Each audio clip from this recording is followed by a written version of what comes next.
Hello and welcome to Mondays with your Chief Confidence Igniter. In today's video, I will be discussing an important topic that affects many people without them even realizing it. It's the intertwined fears of success and failure. These twin fears can keep you locked in place, afraid to advance, retreat, or change. I'm explore what these fears mean, how to spot them, and what you can do to break free and move forward with confidence. Let's start by what I mean by fear of success. This fear often surfaces when you are on the verge of achieving something meaningful or significant. It can stem from an anxiety about how success might change your life or your relationships. I want you to imagine you've just been offered a big major promotion or landed your dream ideal client.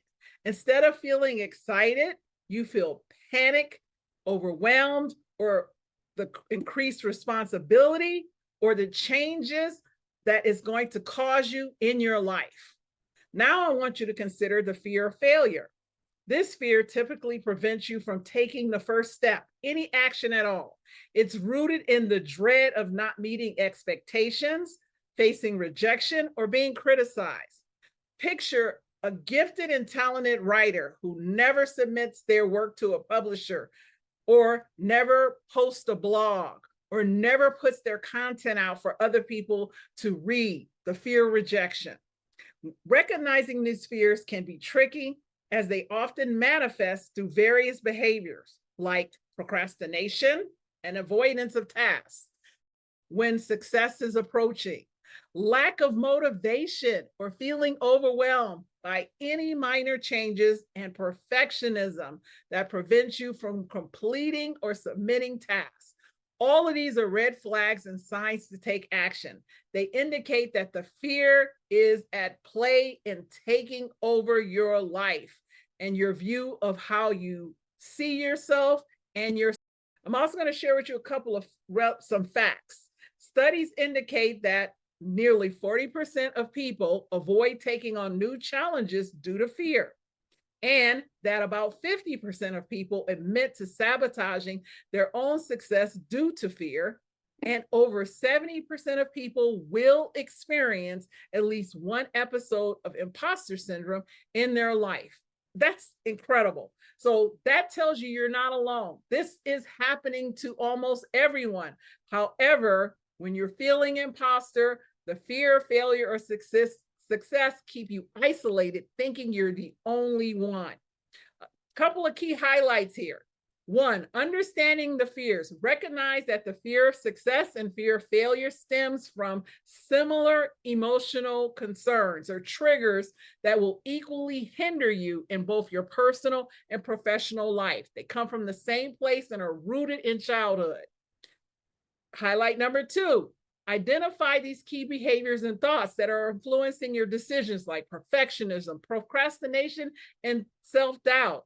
And highlight number three, introduce practical solutions so you can have actionable strategies to manage and encourage a healthier outlook on personal and professional achievements.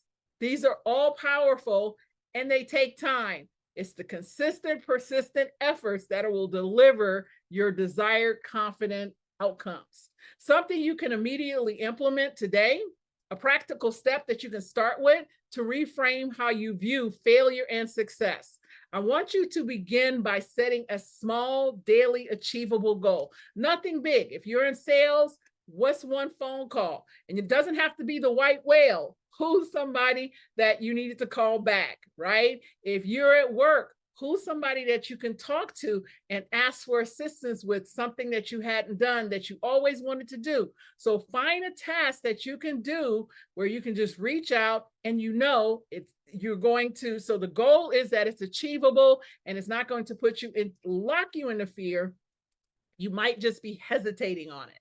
Now, whether you succeed or fail, this is the most important part of this.